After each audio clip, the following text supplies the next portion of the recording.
Hello guys, कैसे आप सब। देखिए, ये जो मैंने लूसेंट हिंदी की जो बुक पार्ट 1 को लास्ट वीडियो में अपलोड किया था, उम्मीद है आप लोगों ने देखा होगा। अगर नहीं देखा होगा तो मैं वीडियो के डिस्क्रिप्शन में इसका लिंक दे दूंगा, उससे आप लिंक पे जाकर पार्ट 1 को देख सकते हैं। देखिए, आज का जो मेरा वीडियो होगा वो पार्ट 2 का होगा, जिसको मैंने लूसेंट जीके की बुक से लिया है।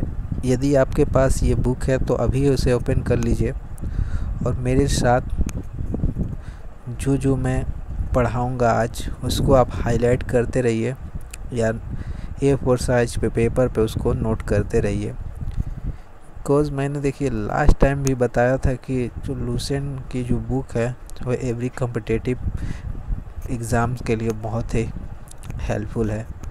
यदि आप लोग अभी भी बुक नहीं लेते हैं तो ये आपका रिस्पॉन्सिबिलिटी है। मैं आपको एक रिक्वेस्ट ही कर सकता हूँ, बाकी कुछ और तो बोल नहीं सकता। खैर, कुछ भी हो, चलिए देख लेते हैं पार्ट 2 वीडियो को, जो प्राग ऐतिहासिक काल से रिलेटेड है। देखिए, ये पार्ट 2 होगा लूसेंट बुक से। और मैंने जो जो लाइन यहाँ हाईलाइट कराया है, वाकई ये बहुत ही helpful, important, very very important line है आपके आने वाले कॉम्पिटिटिव एग्ज़ामिनेशंस के लिए। और लास्ट टाइम मतलब कई एग्ज़ाम में आए हुए भी है। ठीक है, चलिए देख लेते हैं। प्राग ऐतिहासिक काल जो मेरा आज का पार्ट 2 है। प्राग ऐतिहासिक काल मतलब होता है क्या, पहले आप ये जान लीजिए। देखिए, इतिहास मतलब क्या होता है, तो मानव विकास के उस काल को इतिहास कहा जाता है जिसका लिखित रूप से, जिसका जो है विवरण लिखित रूप से उपलब्ध हो, उसे इतिहास कहते हैं। लेकिन जिस काल में मनुष्य की घटनाओं का कोई लिखित विवरण उद्धृत नहीं किया जाता, उसे प्राग ऐतिहासिक काल कहते हैं। मतलब मानव का विकास तो हुआ लेकिन कोई लिखित विवरण उद्धृत नहीं हुआ है, उसे प्राग ऐतिहासिक काल कहते हैं। ओके, चलिए उसके बाद देखिए आदि ऐतिहासिक काल। आदि ऐतिहासिक काल क्या होता है, उस काल को कहते हैं जिस काल में लेखन कला का प्रचलन तो हुआ लेकिन लेख पढ़े नहीं गए। मान लीजिए, मतलब लिखा तो गया लेकिन किस भाषा में लिखा गया वो मतलब पढ़ा ही नहीं जा सका। उस भाषा में लिखा गया, जैसे फारसी, जैसे आपको हिंदी आती है तो वो अन्य किसी भाषा में लिखा गया, उसको जिसको पढ़ा ही नहीं गया। ठीक है, उसे आदि ऐतिहासिक काल के रूप में जाना गया। Okay, clear.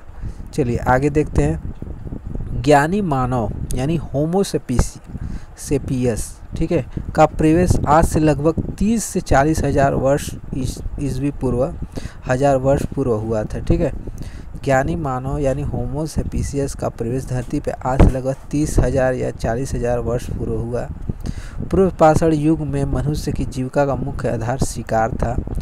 अब देखिए, यहाँ पर पूर्व पाषाण काल और नव पाषाण काल से कई बार एग्जामिनेशन में पूछे जा रहे हैं। तो कौन कौन से जो है आविष्कार पूर्व पाषाण काल में हुए और कौन कौन से नव पाषाण में, ये आपको याद रखने हैं। ठीक है, रिमेंबर करना, नोट बनाकर उसे लिख लीजिए, बुक में हाईलाइट कर लीजिए और उसको एक बार पढ़ने से ही आपको याद हो जाएगा, आई होप। तो देखिए, पूर्व पाषाण काल में मनुष्य की जो जीविका थी वो शिकार था। शिकार से ही वो अपनी जीविका चलाते थे। आग का उपयोग पूर्व पाषाण काल में हुआ, लेकिन पहिए का जो उपयोग हुआ वो नव पाषाण काल में हुआ। और मनुष्य स्थायी रूप से निवास किया, ये भी नव पाषाण काल में ही हुआ। देखिए, मनुष्य पहले एक जगह निवास नहीं करता था, एक स्थान से दूसरे स्थान तक उसका आना जाना लगा रखता था, शिकार करता था और अपनी जीविका चलाता था। लेकिन नव पाषाण काल आते ही उसने पहिए का इस्तेमाल करना स्टार्ट कर दिया, स्थायी रूप से घर बनाकर रहने लगे। और उसने सबसे पहले कुत्ता को अपना पालतू जानवर बनाया। ओके, चलिए आगे बढ़ते हैं, देखते हैं। मनुष्य ने सर्वप्रथम तांबा धातु का प्रयोग भी की जाने वाली, सबसे पहले जो है मनुष्य जो है तांबा धातु का प्रयोग किया और उससे औजार बनाया, और उस औजार का नाम है कुल्हाड़ी, ये याद रखिए। इसके बाद कृषि का आविष्कार नव पाषाण काल में हुई। प्राग ऐतिहासिक काल अन्न उत्पादक शहर मेहरगढ़, पश्चिमी बलूचिस्तान में अवस्थित है। देखिए प्रागैतिहासिक काल में अन्न का उत्पादक स्थल जो है वो है मेहरगढ़। और सबसे प्राचीन फसल क्या है? गेहूँ और जौ। गेहूँ और जौ जो है सबसे प्राचीन फसल है। पलावरम नामक स्थान पर प्रथम भारतीय पुरापाषाण कलाकृति की खोज की गई। और मोहनजोदड़ो जो है सबसे प्राचीन नगर है जिसका अर्थ होता है मृतकों का टीला। देखिए एक सब क्वेश्चंस कितने बार ये आए हुए हैं कि मोहनजोदड़ो का अर्थ क्या होता है, तो इसका अर्थ होता है मृतकों का टीला और ये सिंधी भाषा में होता है। देखिए कॉम्पिटिटिव जो अभी का जो कंपटीशन का लेवल है वो काफ़ी हाई हो चुका है, क्योंकि काफ़ी लोग कंपटीशंस में उतर गए हैं। मानो कि मतलब अभी किसी को प्राइवेट जॉब करना ही नहीं है, सभी लोग मतलब गवर्नमेंट जॉब कर रहे हैं, क्योंकि प्राइवेट जॉब का जो कंडीशन है अभी वो पहले मतलब आज से 2-3 साल पहले बहुत ही अच्छा था, लोग गवर्नमेंट जॉब में नहीं जाना चाहते थे। लेकिन 2012 से 13 के बाद से गवर्नमेंट जॉब में ऐसा मतलब कंपटीशन बढ़ गया कि अभी आपको कुछ भी क्वेश्चंस आ सकता है। तो हमें रिस्क नहीं लेना है, हमें सारे लाइन को अच्छे से पढ़ना है। तो यहाँ पर आप देख सकते हैं कि मोहनजोदड़ो का अर्थ होता है मृतकों का टीला। तो मैं यहाँ पर एक और क्वेश्चन बना देता हूँ कि ये किस भाषा में, तो ये सिंधी भाषा में होता है। आप याद रखिएगा इसको। ओके, चलिए अगला जो है सिंधु सभ्यता। अगला जो है वो है सिंधु सभ्यता। सिंधु सभ्यता क्या है? जिसकी तिथि मानी जाती है 2350 ईसा पूर्व से 1750 ईसा पूर्व। किसके? रेडियो कार्बन C⁴ जैसे नवीन विश्लेषण पद्धति के द्वारा सिंधु सभ्यता की जो तिथि है वो मानी जाती है 2350 ईसा पूर्व से 1750 ईसा पूर्व। और सिंधु सभ्यता की खोज किसने की थी? ये दयाराम साहनी ने की थी। तो फ्रेंड्स आप सारे जो मैं लाइन जहाँ जहाँ हाईलाइट किए हुआ आप हाईलाइट कर रहे हैं, तो क्योंकि हाईलाइट कर लीजिए, क्योंकि आपको ये वीडियो को सुन के याद नहीं होगा, आपको एक बार खुद से इसको रिवीजन करना होगा, तभी ये चैप्टर आपको याद होंगे। नहीं तो अगर आप समझ रहे हैं कि ये महाभारत या फिर कोई कथा सुनने बैठे, तो ऐसा कभी हो नहीं सकता फ्रेंड। आपको मतलब सारे जितने भी मैं हाईलाइट किया हूँ वो हाईलाइट कर लीजिए और एक बार रिवाइज इसको ज़रूर करिएगा, ताकि आपको टोटली 100% आपको याद हो जाए, ताकि आपको कन्फ्यूज़न ना रहे कहीं पर भी। तो देखिए उसके बाद चलिए चलते हैं अगला लाइन। अगला लाइन जो है सिंधु सभ्यता या सिंधु सभ्यता नगरीय सभ्यता थी। सिंधु सभ्यता में प्राप्त परिपक्व वाले स्थलों में 6 बड़े ही नगर थे। स्वतंत्रता प्राप्ति के पश्चात हड़प्पा संस्कृति में सर्वाधिक स्थल गुजरात में खोजे गए। देखिए आज़ादी के बाद हड़प्पा संस्कृति में जो सर्वाधिक स्थल है वो गुजरात से ही खोजे गए हैं। उसके बाद देखिए जूते हुए खेत और नक्शीदार ईंटों का प्रयोग कालीबंगन से प्राप्त हुई। जूते हुए खेत और नक्शीदार ईंटों का प्रयोग कालीबंगन से प्राप्त हुई। मोहनजोदड़ो से प्राप्त हुआ है अन्नागार, मोहनजोदड़ो से प्राप्त हुआ है स्नानागार। ये दोनों ही सिंधु सभ्यता की एक बड़ी इमारत है और एक स्नानागार, मतलब ग्रेट बात है। तो देखिए ये मोहनजोदड़ो से प्राप्त हुई। कहाँ से प्राप्त हुई है? मोहनजोदड़ो से। उसके बाद देखिए ये स्नानागार की लंबाई, चौड़ाई और गहराई तीनों आपको सटीक याद होना चाहिए, क्योंकि एग्ज़ाम में कुछ भी पूछा जा सकता है।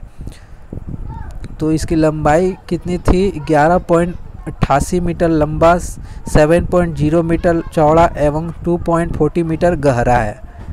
उसके बाद देखिए अग्निकुंड लोथल एवं कालीबंगन से प्राप्त हुई। अग्निकुंड जो है प्राप्त हुई है लोथल और कालीबंगन से। मतलब इससे यह प्रमाण मिलता है कि उस समय लोग उस समय जो लोग थे वो हवन वन करते थे। तो अग्निकुंड लोथल एवं कालीबंगन से प्राप्त हुई। मोहनजोदड़ो से नर्तकी एक कांस्य मूर्ति मिली है। एक नर्तकी करती हुई कांस्य मूर्ति भी मोहनजोदड़ो से ही प्राप्त हुई है। हड़प्पा की मोहरों में सबसे अधिक सिंगी पशु का अंकन मिलता है। हड़प्पा के मोहरों से सबसे अधिक श्रृंगी पशु का अंकन मिलता है। सिंधु सभ्यता में लिपि कैसी थी? भाव चित्रात्मक लिपि क्यों थी?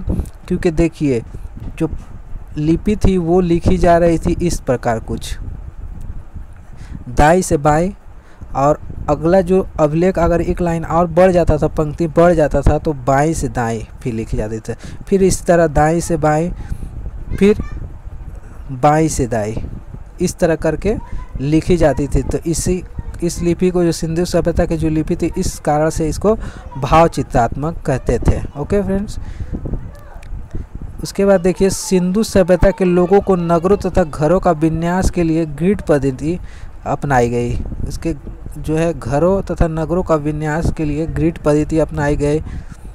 घरों के दरवाजे खिड़कियों के सड़क की ओर न खुलकर पिछवाड़े की तरफ खुलती थी। सिर्फ लोथल जो नगर था वहाँ पर जो घरों के दरवाजे थे मुख्य सड़क की ओर खुले जाते थे, और अन्य जो नगर थे उसके जो है सड़क की तरफ दरवाजे खिड़कियाँ ना खोलकर सड़क जो घर का जो है पिछवाड़े की तरफ खोले जाते थे। ओके, सिंधु सभ्यता का मुख्य फसल गेहूं और जौ, आप गेहूं और जौ याद कर लीजिए, इन दोनों को मुख्य फसल है इनका।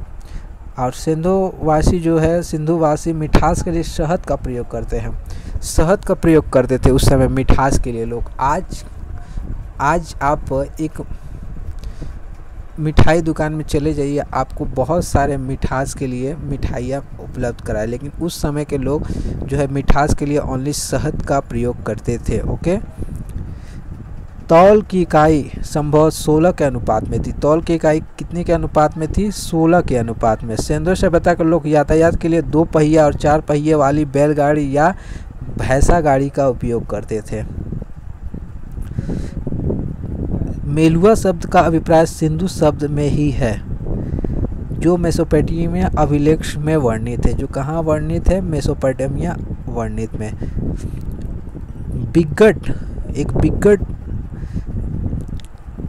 एक बिगट वैज्ञानिक थे जिन्होंने हड़प्पा और मोहनजोदड़ो को जुड़वा राजधानी कहा है। तो किसने हड़प्पा और मोहनजोदड़ो को किसने हड़प्पा और मोहनजोदड़ो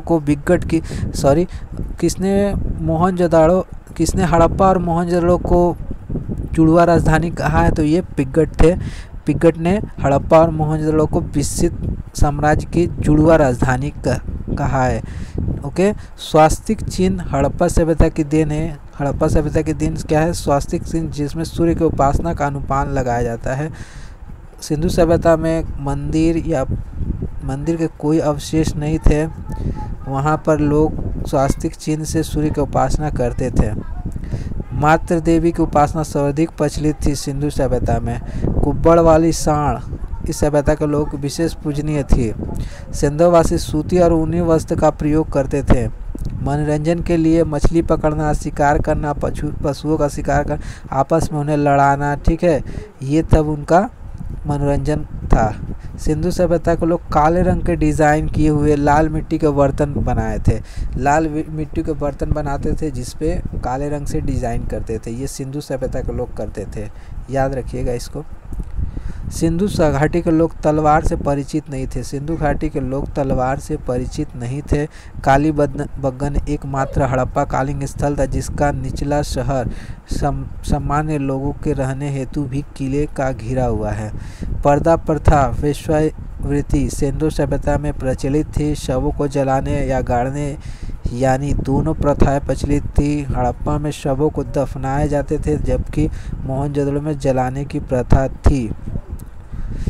आग में पकी हुई मिट्टी को टेराकोटा कहा जाता था। आग में पकी हुई मिट्टी को क्या कहा जाता है? टेराकोटा कहा जाता था। अब यहाँ देखिए सिंधु सभ्यता का प्रमुख स्थल नदी उत्थान करता है वर्तमान स्थिति।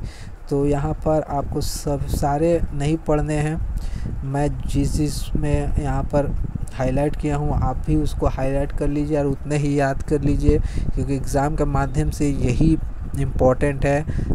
यदि आप पूरे याद करना चाहते हैं as per your knowledge then you कर सकते हैं, बट मुझे यही इम्पोर्टेंट लगा और काफ़ी बार आए हैं और आने की संभावना होगा। फ्रेंड्स चलिए पहला देखते हैं हड़प्पा प्रमुख स्थल। ये नदी कहाँ है? रावी नदी पे है। इसके उत्खननकर्ता खोजकर्ता कौन थे? दयाराम साहनी एवं माधव स्वरूप वत्स। ठीक है, 1921 वर्ष ईस्वी में हुए था इनका। और ये कहाँ पर अभी स्थित है? पाकिस्तान के मोंटगोमरी ज़िला में। यदि आप हड़प्पा स्थल को देखना चाहते हैं तो आप पाकिस्तान के मोंटगोमरी ज़िला में जाकर आप हड़प्पा शहर को स्थल को देख सकते हैं, नगर को। मोहनजोदड़ो कहाँ पर है? सिंधु नदी के किनारे है। ये इसके खोज करता है राखाल दास बनर्जी और ये 1922 ईस्वी में इसको खोजा गया था। ये अभी पाकिस्तान के सिंध के लड़काना जिले में। तो दोनों हड़प्पा और मोहनजोदड़ो अभी पाकिस्तान में। आप पाकिस्तान के इन जिलों में स्थिति में जाकर आप दोनों शहर को देख सकते हैं। इसके बाद देखिए कालीबंगन घग्गर नदी के किनारे स्थित है। उत्तराखंड बीबी लाल एवं बीके थापर इसके खोज करता है। दो लोगों ने मिलकर इनको खोजा है और 1953 में इनको खोजा गया था। स्थिति स्थान जो है राजस्थान के हनुमानगढ़ जिला। यदि आप कालीबंगन देखना चाहते हैं तो आप राजस्थान के हनुमानगढ़ ज़िले में चल जाइए, आपको कालीबंगन वहाँ पर देखने मिल जाएंगे। ओके। लोथल भोगावा नदी के किनारे स्थित है। रंगनाथ राव जो है इसके खोजकर्ता थे और ये 1955 और 1965 2 ईयर में इनको खोजा गया। 2 बार इनको खोजा गया। ठीक है, एक बार खुदाई से इसके खुदाई के साथ 2 ईयर में प्राप्त हुए। और ये कहाँ पर? गुजरात के अहमदाबाद ज़िले में। ओके।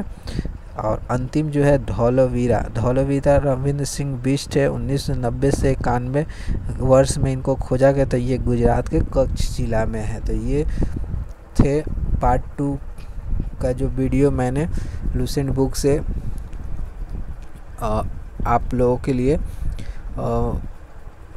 बनाया, जिससे आपको आने वाले एग्जामिनेशंस में सभी लाइनें इम्पॉर्टेंट है। मैं बार बार बोल रहा हूँ, सभी लाइनें इम्पॉर्टेंट है। प्लीज़ हाईलाइट कर लीजिएगा और एक बार रिवीजन कर लीजिएगा और नोट बनाइए। नोट बनाकर इसको अच्छे से पढ़ लीजिए ताकि आपको पूरे तरह से याद हो जाए। और एग्ज़ाम में अगर आपके पास ये सारे इससे रिलेटेड क्वेश्चंस आए तो आप कंफ्यूज ना हो, वहाँ पर आप मतलब 100% करके सही करके चला है। तो ये था दोस्तों मेरा पार्ट 2 का वीडियो। पार्ट 3 मैं अपलोड कर दूंगा जल्दी।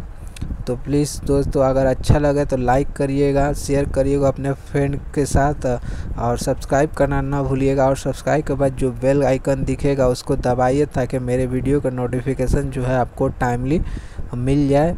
तब तक के लिए दोस्तों keep watching my study view channels. मैं नेक्स्ट वीडियो जल्दी अपलोड कर दूंगा। तब तक के लिए दोस्तों इतना ही था पार्ट 2 में। तब तक के लिए दोस्तों thank you. Keep watching my study view channel. Thank you.